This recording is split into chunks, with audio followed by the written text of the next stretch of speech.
Housing inventory in the U.S. has plunged to a record low as of the last week of November. And also, a landlord in Santa Barbara lets the public know about her frustrations with the new rent control law being proposed. I'm Tony, and this is Real Estate Investing and Landlord News. All right, so I have a couple of interesting articles for you today, and one is going to be going over the fact that the inventory of housing that's available to buy has reached a record low. Okay, so there are a lot of people out there looking for properties right now, myself included, as a landlord, but then there's also, home buyers, and there just isn't a lot of inventory out there, and it's absolutely crazy. And I don't know what's going on, but with all the supply shortages and inflation and everything, this is, it's going to drive up real estate prices. So for those of us who already own, it's a good thing. But if you want to buy more, or you want to buy a new property and you don't already own one, well, you're just out of luck. Now, the second article I have for you today, and it's a letter that a landlord wrote into the newspaper in Santa Barbara talking about their frustrations with the city's rent control law that they're proposing. But before I get into these two articles, go ahead, hit the like and subscribe button, maybe leave a comment down below, and let me know what you think, okay? Are you having trouble? What's the inventory look like in your city, okay? So I just got on Realtor.com today here in Omaha, and I was just looking at the houses, and man, there's barely anything on there from when I looked a week ago that's new. And that's completely different than the way it used to be. And it's absolutely crazy in my mind, because I'm just thinking to myself, okay, yeah, December usually isn't the busiest month when it comes to listings, etc. But there were probably 4 times as many listings just a couple of years ago as there are right now. And I know that was before the pandemic, and we just can't really compare it to how things are happening right now. But it just seems like we are going to reach a big problem in terms of a housing crisis. So, the first article I have for you today comes from Forbes.com, and it says, housing inventory plunges to a record low in November. Yeah, and like I said, this is bad news for pretty much everybody. It's not going to be easy going forward if you want to buy a house. Shopping for a new home in late November most likely gave frustrated buyers little to be thankful for, as demand for homes continued to outpace supply. The number of homes for sale hit an all-time low during the week ending November 28th, according to a new report from Redfin, a technology-powered real estate brokerage. During that period, sustained demand pushed the median home price to another record high, and a third of homes sold in 1 week or less. Yeah, like I was saying, this is good news if you already own real estate, okay? So, my 7 properties, the value of all of them has increased exponentially in the last couple of years. It's unbelievable just how much more they are worth versus, what I paid for them. But I feel really bad for those people right now who are looking to buy their first home. They are getting into bidding wars. They are struggling, and some of the people just have already given up and just decided they're just going to rent and wait it out and hope that maybe in a year or two things will have changed. And I'm not sure if that's the case or not. We are really in a weird place right now. Inflation increasing, the wages can't keep pace with this sort of inflation. So yeah, we're going to go into a weird place where the people who were lucky enough to have bought a property before all this mess started are going to be doing well, and those who haven't, they might become renters for life, for all I know.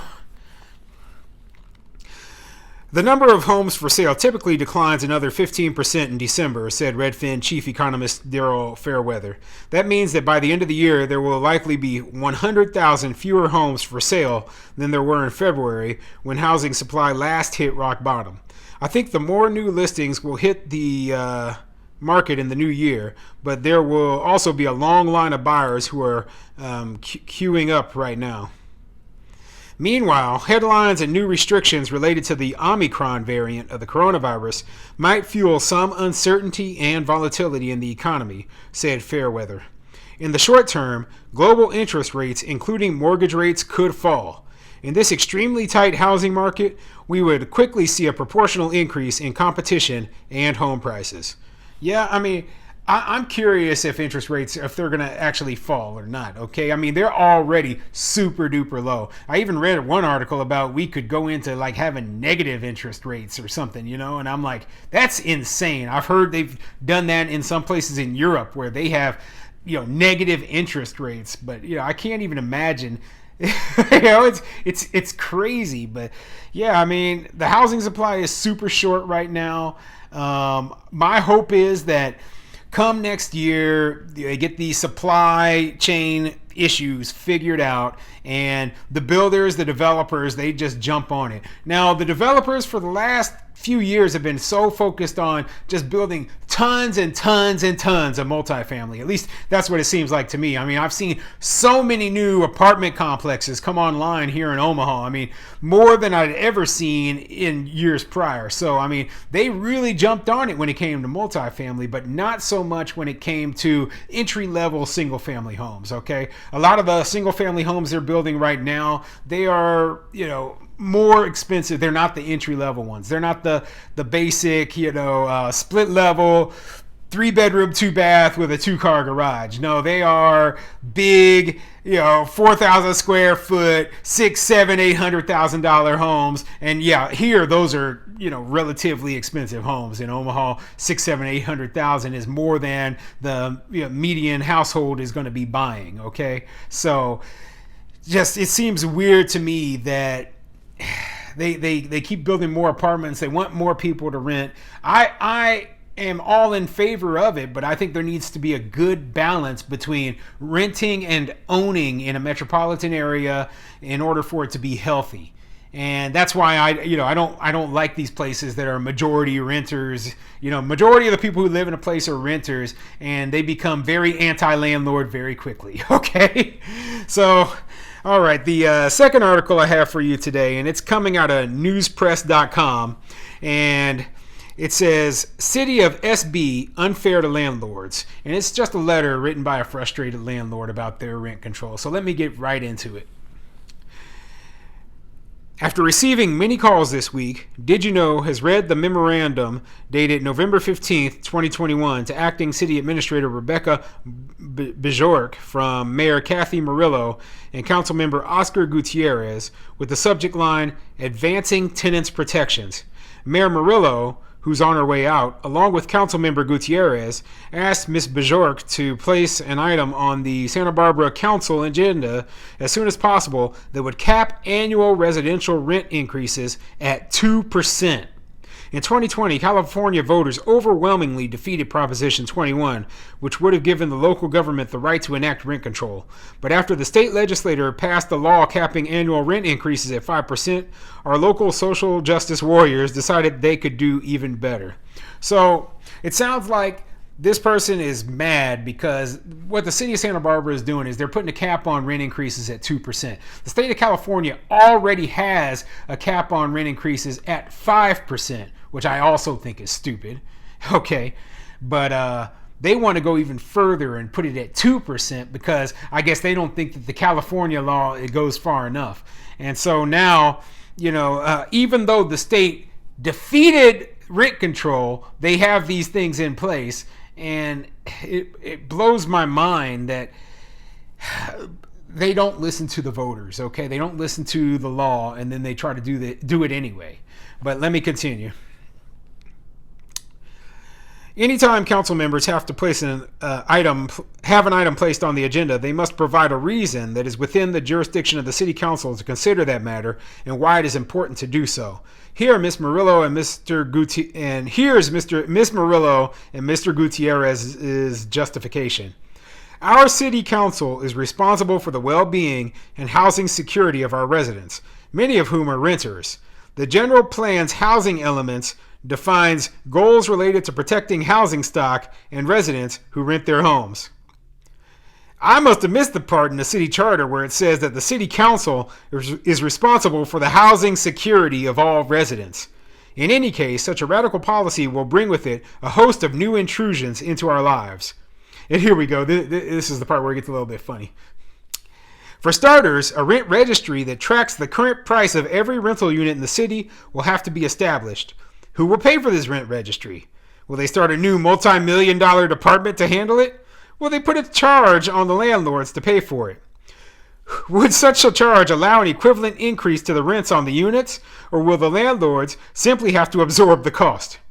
Weren't they supposed to have a report on the AUD rentals before taking further action in this complicated field? Will there be any privacy concerns? Will this rent registry include room rentals? If so, could anyone do a public records request to see what a son pays his mom for living in her house, or a sister that rents a room from her sister? If they're receiving a break, will they only be able to raise the rent to the new person that rents that room at 2% if their relative ever leaves?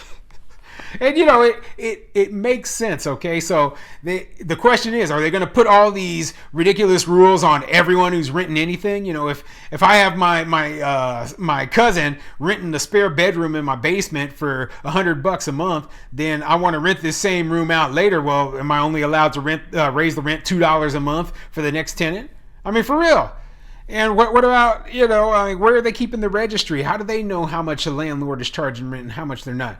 Okay, so they put all these, you know, additional rules onto the landlord that they must follow, and the only way the landlord's going to be able to comply is by raising rents. But there's no method to raise rent. So you're putting a landlord in a situation where they're going to lose money. Goodness. The same people who vote to increase our electrical, water, and trash rates with no percentage limits are happy to impose much more drastic restrictions on the citizens who pay their salaries. The city council also voted that you must renew leases forever or pay 3 times the rent and moving expenses to compensate the renter. So yeah, you have to renew the lease forever. That's one of the good cause eviction things. Okay, you basically can't just say, well, I don't want to renew the lease anymore. The tenant has to be able to stay. And if you decide you want to get completely out of the landlord business, you have to pay the tenant to leave, because the tenant has more rights than you as the property owner. Thank goodness that I don't invest in California. And I'm not going to finish the rest of this letter, but you get the point, okay? It is crazy out there in California, and I feel for the landlords out there just trying to make a living.